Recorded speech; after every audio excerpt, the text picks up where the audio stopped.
Hello guys, how you doing today? Listen, over on my channel I've had for quite a long time. Back when I used to do wood shopping and woodworking, I used to have a channel called Woodshop Monk.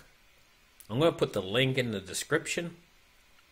I produced a video this morning. I'm restarting that channel, and I'm going to be doing a new show over there. I'm going to be doing a road show. I'm going to build a camper on my truck, and I'm going to film it all. The production of building the camper, and then when the camper's done, I'm going to hit the road, and I'm going to find interesting people in small towns across America and interview them and interview their projects, their strange and unusual projects, maybe underground bunkers or people that build a house way up on a hill, you know, and paint it different colors and stuff, all kinds of stuff. There's all kinds of things to see.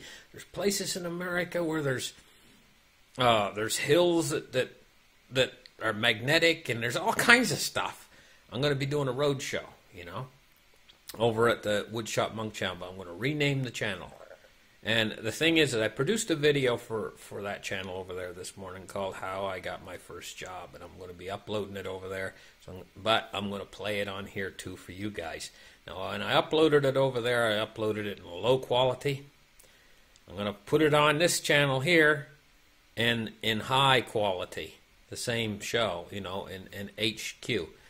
So listen, without further ado, here is the show. Bye-bye, and we'll see you guys tomorrow. Hello, guys. Listen, I'm here in Romania, and I got a story to tell. And I'm going to be telling this story, and it's going to be very interesting. My life is really very interesting. Let me show you. This is a look down on the balcony, out over Romania, out over the traffic. As you can see, I don't know how well you can hear me, but it's all beginning right here. Something really new and something big that I'm going to do on this particular channel, and you can follow it. I really need you guys. I need your help to make this a success, and it's very, very important to me that it does become a success, you know. I'm going to tell you a story right now, and I'm going to go inside to tell you because it's quieter in there and you can be able to hear me better. I'm going to tell you the story about how I got my first job, you know.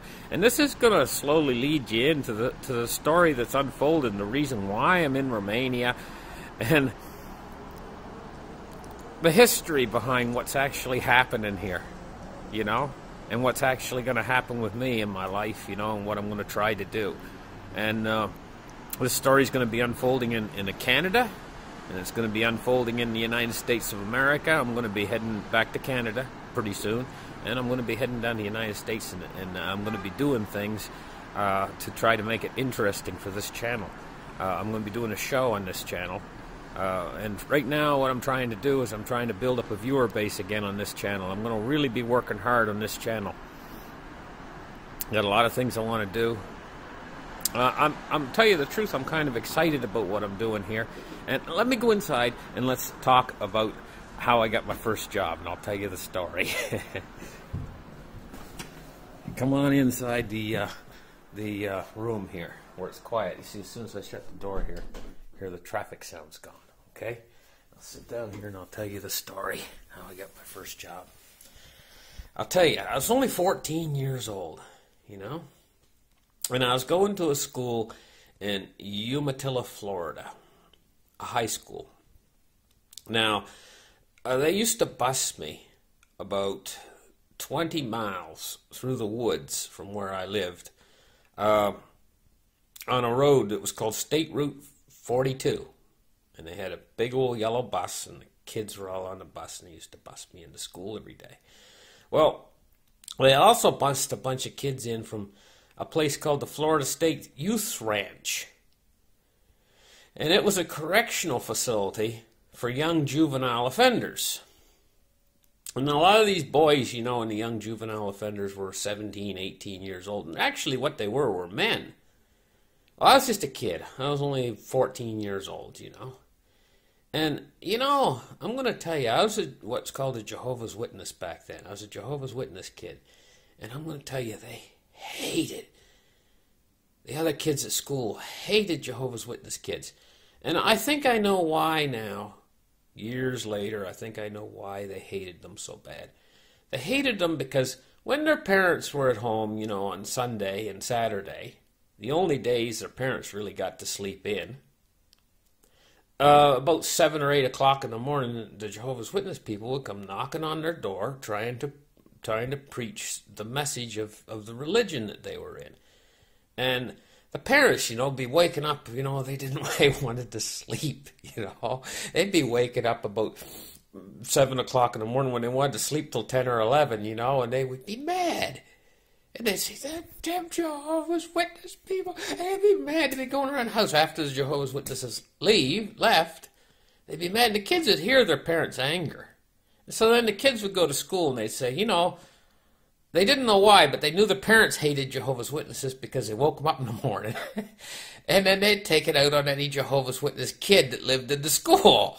That would kind of be a rub-off effect from the parents to the kids, So I went into school there, and I was going in with these juvenile delinquents, that were already young offenders, and they had already committed crimes that were worthy felonies.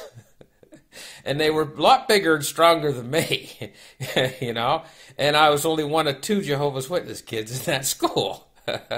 So it's obvious I was going to come under some flack. I used to try to basically hide all day. That was my method. But I had a few friends. One of the friends I had was this nerdy kid, who used to always go to the cafeteria and read comic books. He loved like Spider-Man and Batman and all this stuff. And I kind of like comic books too, I used to trade him a comic book here and there, So, and we were pretty good friends, I think his name was Dana or something like that. Anyway, one day I went in there and into the cafeteria. And he said to me, listen, he said, that guy David or whatever that's the leader of these young thugs, these young hoodlums that are bussed in from the boys' ranch.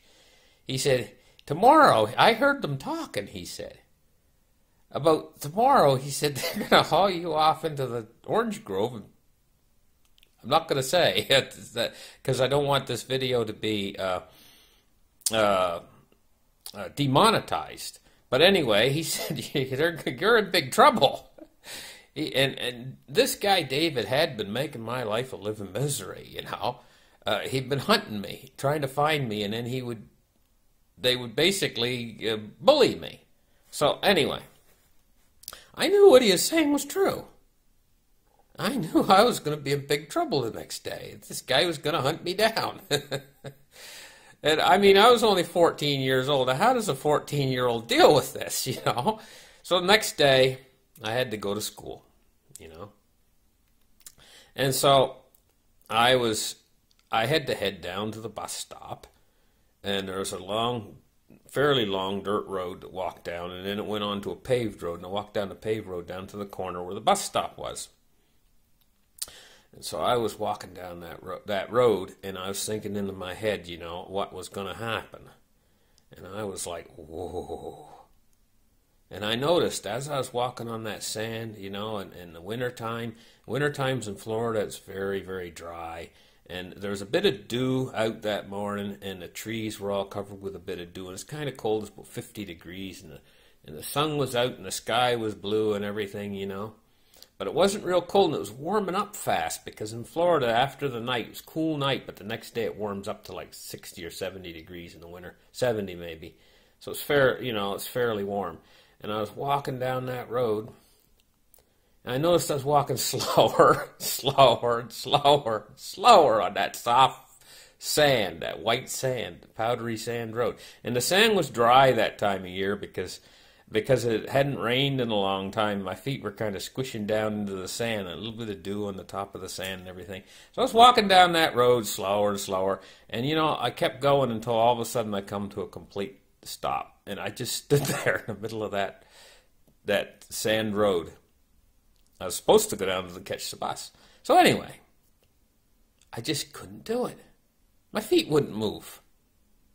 I stood there and I looked at the sky and I looked at the trees and everything else, I was like, I can't do it. I just can't do it. I can't go in there.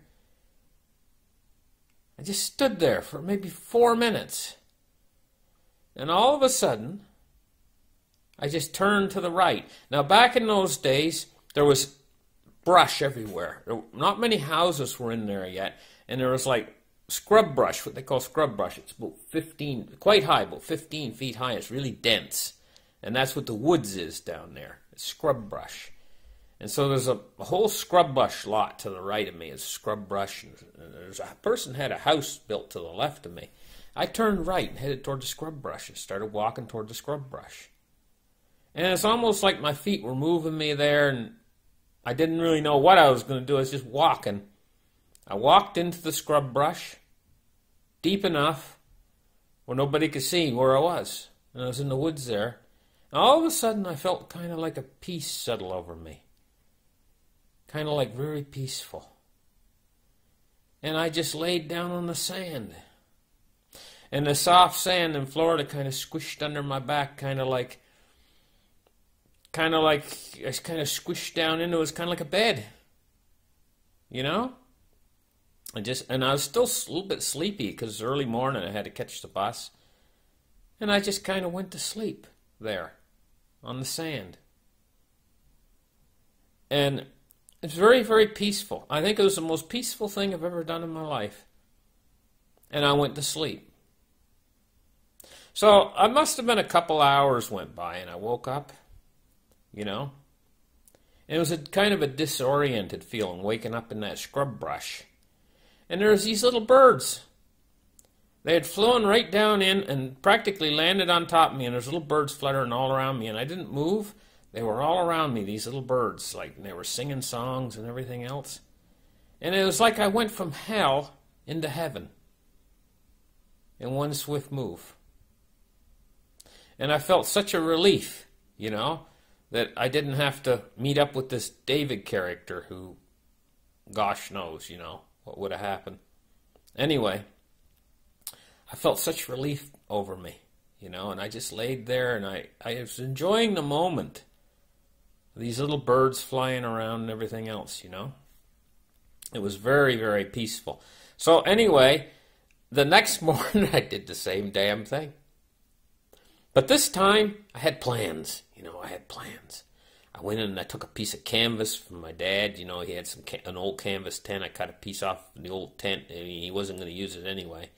And I got a couple tent poles and I got a few other things and I wrapped it all up in a bag or whatever. And when I went in, I had some stuff with me. I had a little radio and I had a few other stuff, some food, and I had a little knapsack. And I went into the woods there and quite seriously, I started to build a little tiny shelter near the ground, you know, close to the ground, right on the ground, out of these, out of the canvas and stuff like that. And I stayed in there.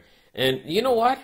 I built a little house in there, basically, and I went in there every single day for like 2 weeks. Well, after about 2 weeks went by, the school noticed that I wasn't coming to school. And they sent a letter to my mother. They said, we're sending out the truant officer.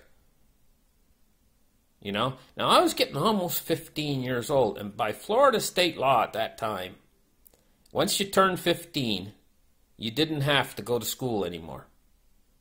That was the law. But I wasn't 15 yet. So they sent the truant officer out to get me. And come talk to my mother and everything else. And my mother said, it's only like 2 months until you turn 15, she said, and then you don't have to go to school anymore. And she was upset at me at first. I never did tell her about the David guy or anything, but she said to me, there's nothing really I can do with you. She said, I can't force you to go to school against your will. She said, if you're not going to go to school, what are you going to do? And I didn't really have an answer for her. She said, I know what you can do. She said, you can go to work with your father every day. So she said, will you do that? And I said, yeah, okay, I will. So what happened was I took off the first morning to head to work with my father. And, you know, it was probably the greatest experience of my life. You know, we had this little I forget what car it was. I think it was a little Pinto, a little green Pinto. And we piled into the car, and we left the driveway that first morning heading to work. He worked at a place called Terry's Auto Body Shop in Orlando, Florida. Southern Orlando. This is the south end of Orlando, you know. And it was about an hour's drive. So we left and we drove up to I-4. We got on the I-4, you know, and we put the car up to like 60 miles an hour, you know, and we were two men sailing into town, you know, together. I had my arm out the window, you know, and we were talking back and forth about a lot of stuff, you know, and we were sailing down there. We got into Orlando, and I started to smell the smell. You know, it was the old Merita Bread Factory, and they were baking fresh bread, and we drove by the Merita Bread Factory. And did that ever smell good? I'm telling you, that fresh bread they were making at Merita Bread Factory. I think it was a Merita Bread Factory anyway. Drove by the Merita Bread Factory, and then we drove into Terry's. And you know, it's a completely different world. The world of the men rather than the world of the boys. You know, I'm going to tell you what about boys. Boys are awful cruel animals, you know. And even young men are very cruel animals. And that school I was in was almost like a prison camp. But being at work and being at a job, the men treated me altogether different. They treated me with respect there. They treated my father with respect, you know. And it was actually a good work environment. There was about 8 men working there in different stalls. They had these, what they call stalls. Now, my father was the best auto body mechanic there. All the other men had one stall. My father had 2 stalls because he could get the cars out faster than anybody, you know. So, and the owner there used to favor my father a little bit because he's the best man. So he said he wasn't really keen on the idea of hauling me into work because I was underage. I didn't have a Social Security card, I don't think, yet. And I was starting to work in there. And so Terry, the owner, he said to my father, he said, you know, I can't take him on. He said he's underage. My father said, you know what? He said, just let him work, he said, and we'll pay him as we go. We'll pay him $10 a day. Terry said, well, okay, we'll pay him $10 a day. Where's it going to come from? He said, well, you can take it out of my wage, my father said. He'll make it that much faster for me if I have him helping me. Terry said, okay. Now, I'm going to tell you what. Back in those days, $10 is not like it is today. Back in those days, $10 was about like maybe $70 today. It's quite seriously, right? And because my father and mother were paying all my expenses at home, it wasn't too bad a deal, you know. So I worked hard, and I was learning a trade. My dad was teaching me how to fix these cars. And the guys in there were good to me. There was this one guy in there, you know, he was the painter, and he went prematurely bald, right? And he was a little fella, and he was awful nice, you know, and he's awful nice to me. I used to help him down in the paint shop and stuff. I can't remember what his name was now, anyway. And so all of them were pretty good to me, you know. But there was one fella in there that used to make fun of me a little bit, because I was a little bit chubby back then when I was a kid. I'm still a little bit chubby. He used to call me Little Elephant. He was from Puerto Rico. He was a pretty good auto body mechanic, you know. And so we were working in there, and we were enjoying. I was enjoying the job, you know. Every day what I'd do is I'd collect all these fellas as pop bottles. And they'd just give them to me, like the old pop bottles. And there was about maybe 10 a day or 15 a day. And I used to trot them down to the store that was down the road. And I'd change them in for 10 cents each. And I used to get about 2 or 3 quarters every day. And I used to love to go to the arcade at lunchtime, play the pinball machines. You know, and oftentimes you could win a game back then on the pinball machines. You hit a certain score, or you hit the bumpers just right. I got really good at those pinball machines. I used to hit those bumpers and stuff and everything. And all of a sudden the machine would, at a certain point, when you hit a certain score, the machine would go pop. It almost sounded like a baseball bat hitting a ball. That was the sound it would make, and that would be an extra game. Well, after I was there about a year or two, I got so good at those pinball machines, just 1 quarter was all I needed. I could go up there and I could hit all the targets and everything, and the machine would just start popping those pop, pop, pop, pop extra games. And I'd leave about 4 or 5 games on the machine when I had to head back to work. every day. But they'd always find me up there playing those pinball machines up at the arcade, up at I forget what the store's name was right now. Anyway, maybe J.C. Fields or something like that. Well, I think it might have been Fields, the name of the store anyway, where they had the pinball machines. So I'd walk up there, and I'd walk back to the shop to start working again in the afternoon. Soon I'd saved myself enough money where I was able to actually buy myself a stereo. Back in those days, stereos were a big thing and they were expensive. Bought myself a Hitachi stereo for my bedroom, you know. And I was starting to live the good life because I was starting to learn how to do auto body repair, and I was getting better at it. And my dad was letting me have more and more of the jobs, especially paint work and stuff.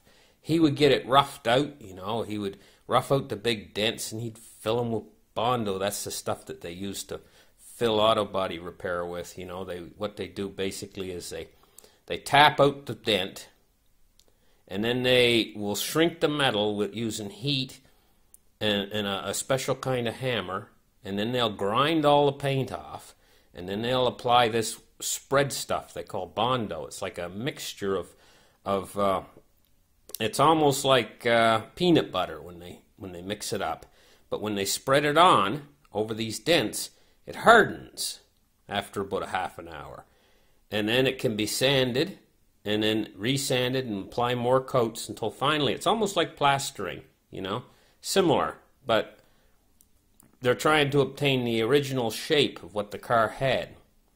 And then they put a coat of spray paint over it and stuff. So what my dad would do is he would rough these out with the Bondo and get them all nice and smooth and everything, and then give them to me or to smooth them further to where the point where they could send them to the paint shop. And that was my job.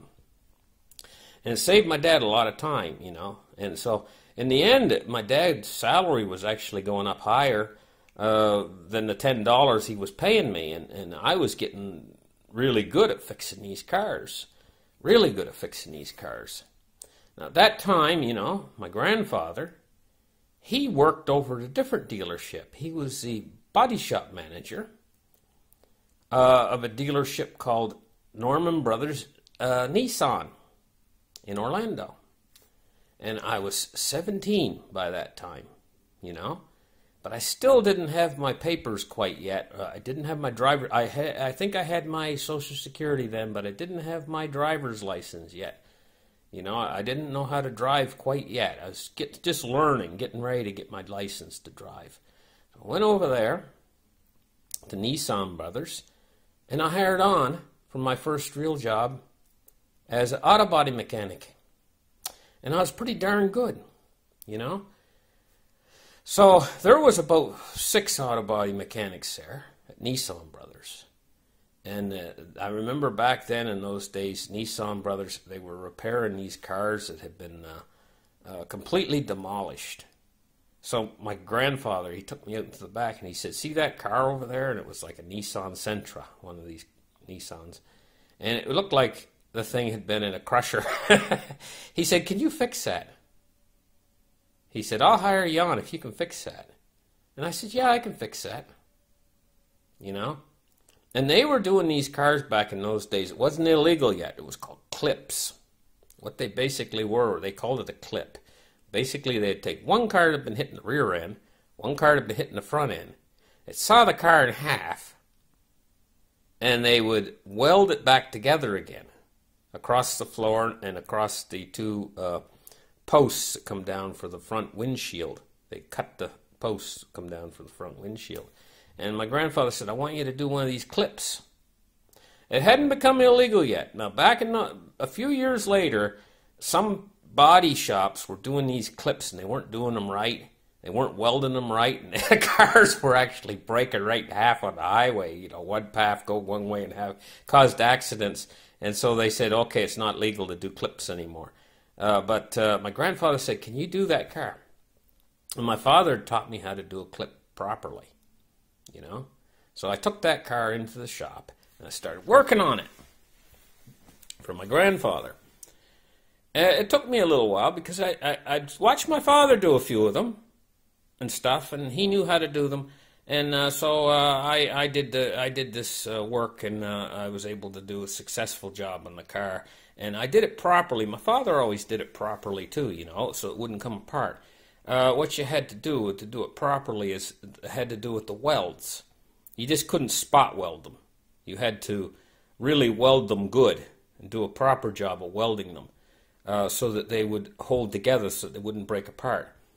So anyway, I did the jobs, you know, and I worked there, and I started working there, and what I noticed was my grandfather was awfully scared that these other guys in the shop would say nepotism. He was scared of getting called out for that. So my grandfather used to always give me the harder jobs that didn't have had the least amount of money on them, and I was still outperforming these other guys in the shop. So he was giving me all the hard stuff.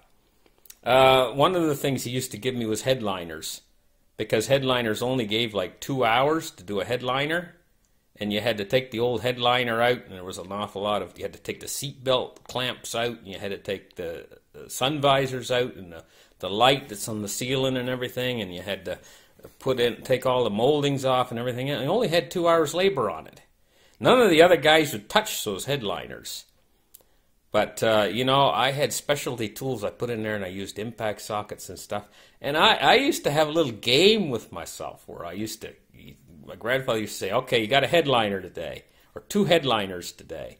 And I'd be like, oh boy, I'm going to beat my time, you know, I'm going to beat my time on these headliners. And I had all my tools set right there, like where I could grab them real quick and impact sockets and ring, ring, ring, and I'd jump inside that car, you know, and I'd put those impact sockets up to the headliner, and I'd be like, zing, zing, zing, zing, zing, and the nuts and bolts would be flying every which way, you know. And I'd have that headliner down in like 3 minutes, sitting on top of the seats, and I'd take the old headliner out, you know, and slide the new headliner in, just like they do the production line at the factory. I got as fast as those guys at the factory, probably, as zipping that headliner in. And I got down so I could do a complete headliner in 15 minutes. 15 minutes, from start to finish. And it was a 2-hour job. I was making it into gravy. Gravy was running down my chin, you know, on those headliners.